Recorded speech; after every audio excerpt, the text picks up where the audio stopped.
इस कहानी की शुरुआत में जेन ग्रे और उसके माँ बाप को दिखाया जाता है जो गाड़ी से जा रहे होते हैं। गाड़ी में म्यूजिक चल रहा होता है जो जेन ग्रे को बिल्कुल पसंद नहीं आता। वो अपनी मॉम से कहती है कि इस सॉन्ग को चेंज कर दो, पर उसकी मॉम कहती है कि जब तुम बड़ी हो जाओगी तब तुम अपने मन से चेंज कर सकती हो, पर अभी गाड़ी में यही गाना चलेगा। इस बात से उसे बहुत गुस्सा आता है, वो जोर से चिल्लाती है और गाड़ी का एक्सीडेंट हो जाता है। एक्सीडेंट में उसके माता पिता की मृत्यु हो जाती है, पर जेन ग्रे को खरोच भी नहीं आती। ये देखकर डॉक्टर्स हैरान होते हैं। अब यहाँ पर चार्ल्स जेवियर आता है और वो जेन से मिलता है। वो जेन से कहता है कि तुम मेरे स्कूल चल सकती हो जहाँ पर तुम्हारे जैसे बच्चे हैं। जेन कहती है कि मैं तुम्हारे साथ नहीं जाना चाहती, और वो जेन को समझाता है कि तुम्हारे अंदर शक्तियाँ हैं और तुम्हें तय करना होगा कि इन शक्तियों को तुम अच्छाई के लिए इस्तेमाल करना चाहती हो या फिर बुराई के लिए। जेन उसकी बात मान जाती है और वो अब चार्ल्स जेवियर के स्कूल आ जाती है। ये वक्त होता है सन 1975 का। जेन जब चार्ल्स का स्कूल देखती है तो वो अंदर जाने से मना कर देती है। वो चार्ल्स से कहती है कि ये स्कूल बहुत सुंदर है और जब भी मुझे गुस्सा आता है तो मेरे आसपास की चीजें टूटना फूटना शुरू हो जाती है और मैं नहीं चाहती कि मेरी वजह से इतना अच्छा स्कूल खराब हो। चार्ल्स उसे समझाता है कि अगर तुम यहाँ पर कुछ भी खराब करोगी तो मैं उसे पहले की तरह बिल्कुल ठीक कर दूंगा, तुम्हें मुझ पर भरोसा करना होगा। और जीन उसकी बात मान जाती है। अब 9 साल बीत जाते हैं और हमें नासा के एक प्रोजेक्ट को दिखाया जाता है जिसमें पहली बार अंतरिक्ष में जाया जा रहा है। दरअसल अंतरिक्ष में ये एक सैटेलाइट लेकर जा रहे होते हैं, लेकिन तभी सोलर फ्लेयर की वजह से स्पेसशिप डैमेज हो जाता है, जिस वजह से बहुत सारे एस्ट्रोनॉट्स वहां पर फंस जाते हैं। प्रेसिडेंट चार्ल्स को कॉल करते हैं और सारी सिचुएशन बताते हैं और कहते हैं कि अगर तुम इसमें कोई मदद कर सकते हो तो जरूर करना। चार्ल्स कहता है कि अब सारी चीजें आप मुझ पर छोड़ दो। इसके बाद चार्ल्स अपनी एक्समैन की टीम बुलाते हैं जिसमें जीन भी होती है। जीन अब बड़ी हो चुकी है। चार्ल्स इन्हें पूरी सिचुएशन बताते हैं और अब एक्समैन की पूरी टीम अपने प्लेन से अंतरिक्ष तक पहुंच जाते हैं और इनके सामने एस्ट्रोनॉट्स का वो स्पेसशिप भी होता है जो बहुत जोर से घूम रहा होता है और जल्दी वो पूरी तरह से सोलर फ्लेयर की चपेट में आ जाएगा जिससे सबकी मृत्यु हो जाएगी। लेकिन एक्समैन के हर एक मेंबर के पास अलग अलग पावर्स हैं, इसीलिए उन्हीं में से एक सबसे पहले प्लेन की स्पीड को कम करता है, जिसके बाद इनमें से एक टेलीपोर्ट होकर उस स्पेसशिप में जाती है जिसमें एस्ट्रोनॉट्स हैं और वो लगभग सभी एस्ट्रोनॉट्स को बचाकर वापस अपने प्लेन में सेफली ले आती है। पर अब भी कमांडर वहां पर फंसा हुआ होता है जिसे बचाकर लाना लगभग नामुमकिन है क्योंकि उनका जो स्पेसशिप है वो बहुत जल्दी सोलर फ्लेयर की चपेट में आने वाला है।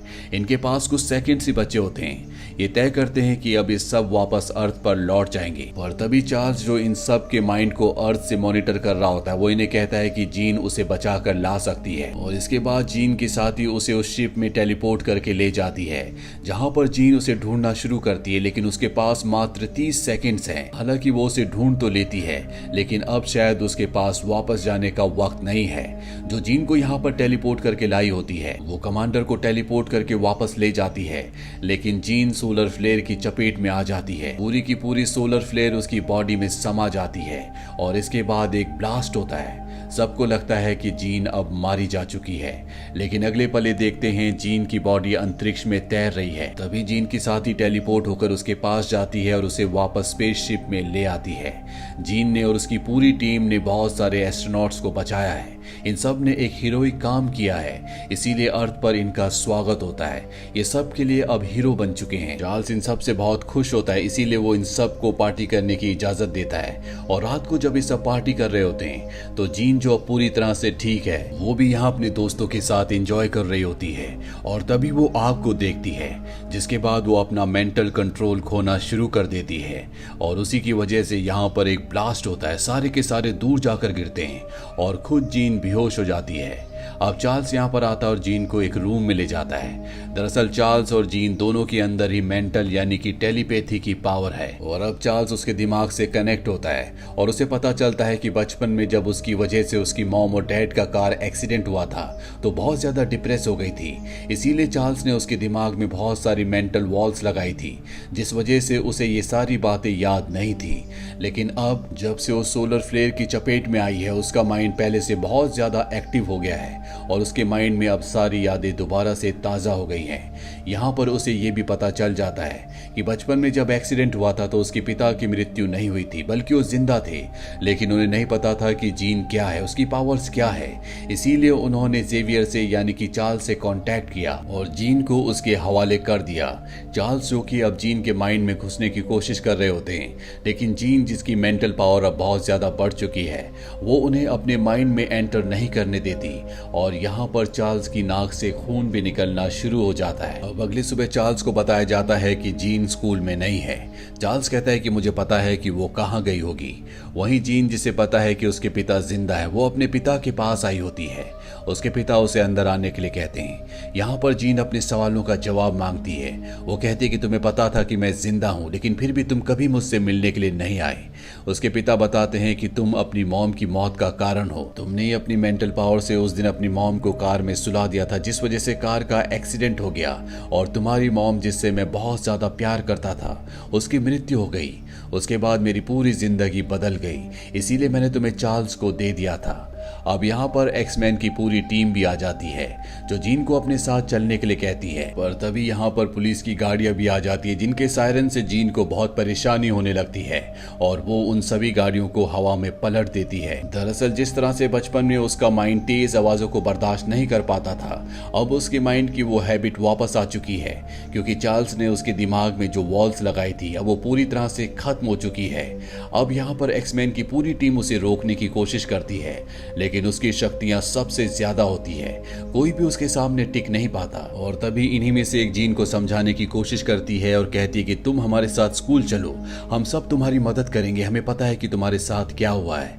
पर जीन ये सारी बातों को बर्दाश्त नहीं कर पाती और उसे बहुत गुस्सा आता है। यहाँ पर एक ब्लास्ट हो जाता है, जिससे उसके सामने खड़ी उसकी साथी दूर जाकर गिरती है और उसकी मृत्यु हो जाती है।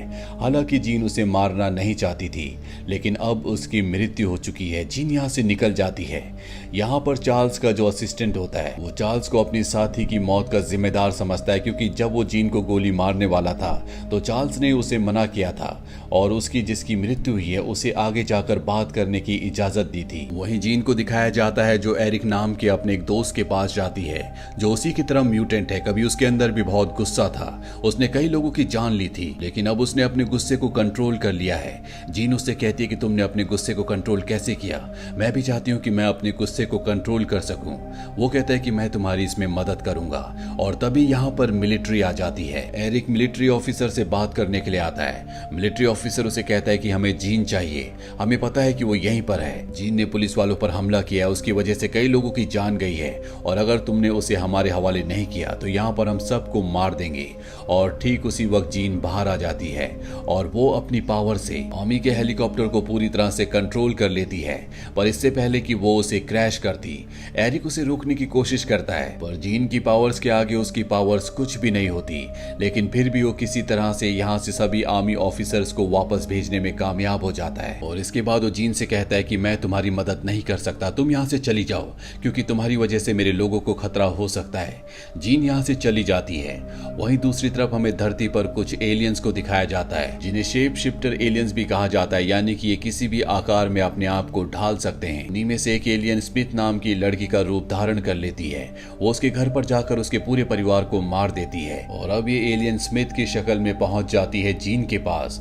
जीन बहुत ज्यादा उदास और परेशान होती है और ये एलियन उसे कहती है कि मैं जानती हूँ कि तुम्हारे अंदर क्या है। ये एक कॉस्मिक पावर है जिसने कई ग्रहों को एब्जॉर्ब कर लिया। इसके सामने जितने भी ग्रह आए सब के सब खत्म हो गए और अब ये कॉस्मिक पावर तुम्हारे अंदर है। तुम इस कॉस्मिक पावर की मदद से पूरे के पूरे एक ग्रह को बना सकती हो और मैं चाहती हूँ कि तुम ऐसा काम करो। दरअसल ये एलियंस जो धरती पर आए होते हैं, इनके ग्रह को भी इसी कॉस्मिक पावर ने खत्म कर दिया होता है, लेकिन अभी जीन को नहीं पता होता कि ये एक एलियन है, इसीलिए वो उसकी बातों में आ जाती है। वहीं एरिक को दिखाया जाता है जो चार्ल्स के स्कूल जाता है, जहां पर उसे पता चलता है कि जीन ने वहां पर एक म्यूटेंट को मारा था और वो म्यूटेंट उसकी दोस्त होती है, जिससे एरिक को बहुत गुस्सा आता है और अब वो उसे मारने के लिए वहां से निकल पड़ता है। हैंक भी उसका साथ देता है क्योंकि उसे लगता है कि जीन गलत गलत है। वहीं दूसरी तरफ चार्ल्स को दिखाया जाता है जिसे पता चल जाता है कि जीन कहां पर है और अब ये भी वहां पर पहुंच जाते हैं। सबसे पहले जीन का सामना एरिक से होता है जो उसे मारना चाहता है, पर जल्दी एरिक को समझ में आ जाता है कि उसकी शक्तियां जीन की शक्तियों के सामने कुछ भी नहीं है। वो उसे पूरी तरह से कंट्रोल कर लेती है और इससे पहले कि वो उसे मारती, उसका साथी जीन पर हमला कर देता है जिससे वो बाहर जाकर गिरता है और इस तरह से उसकी जान बच जाती है।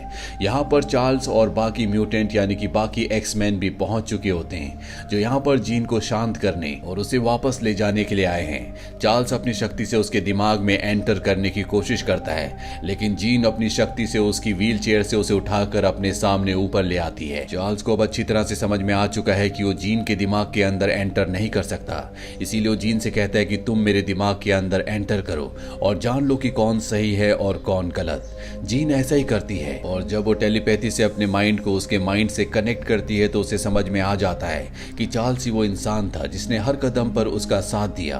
बचपन से आज तक उसने उसे हर कदम पर संभाला, उसने उसकी शक्तियों को कंट्रोल करने में उसकी मदद की और उसे वो पल भी याद आता है जब बचपन में चार्ल्स ने उसे कहा था कि तुम्हारी शक्तियां ईश्वर की तरफ से तुम्हें एक तोहफा है, तुम्हें ये तय करना होगा कि तुम इसे अच्छे काम के लिए इस्तेमाल करना चाहती हो या बुरे काम के लिए। ये सब जानने के बाद जीन अब पूरी तरह से बदल जाती है और उसके अंदर जो कॉस्मिक पावर है वो उसे अपने अंदर नहीं रखना चाहती, इसीलिए वो अपने सामने खड़ी स्मिथ को कहती है कि ये शक्तियां मुझे नहीं चाहिए।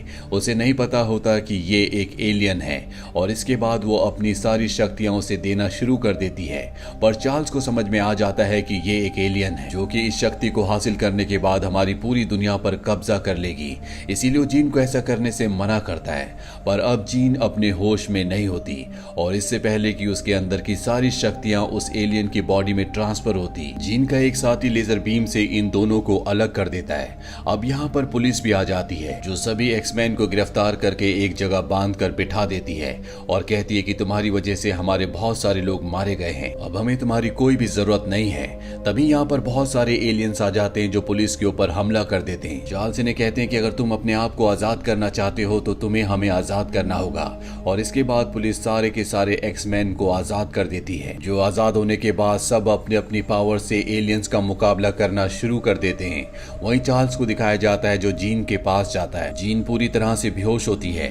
चार्ल्स उसे बताता है कि ये एलियंस तुम्हारी शक्ति को हासिल करना चाहते हैं, इसके बाद ये हमारे पूरे प्लेनेट से हर एक इंसान को खत्म कर देंगे और यहाँ पर अपना कब्जा कर लेंगे, तुम्हें हम सबको बचाना होगा।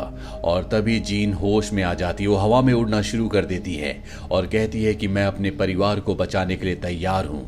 अब यहाँ पर स्मिथ भी आ जाती है जिसकी बॉडी के अंदर एक एलियन है। पिछली बार जब उसने जीन से शक्तियां ली थी तो अब उसके अंदर भी बहुत सारी शक्तियां आ चुकी है, जिन शक्तियों से वो एक्समैन के ऊपर हमला करती है, लेकिन जीन सबको यहाँ से ले जाकर एक सुरक्षित जगह पर छोड़ देती है। और अब उसके सामने जीन के रूप में एक एलियन है जो उससे बची हुई पावर्स भी लेना चाहती है।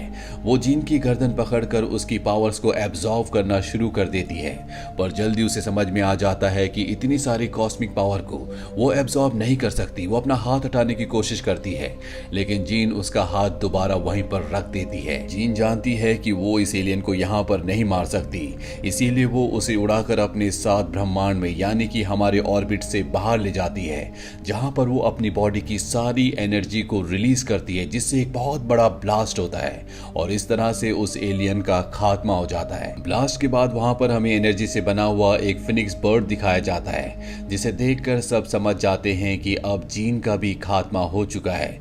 दरअसल उसने अपनी जान देकर इस पूरे ब्रह्मांड को बचा लिया होता है। इस हादसे के कुछ दिनों बाद दिखाया जाता है कि अब जेवियर स्कूल का नाम बदलकर जीन ग्रे स्कूल रख दिया जाता है, जो कि जीन के नाम पर होता है। साथ ही चार्ल्स भी अब स्कूल से रिटायर हो चुके हैं। स्कूल का अब नया प्रिंसिपल हैंक बन चुका है।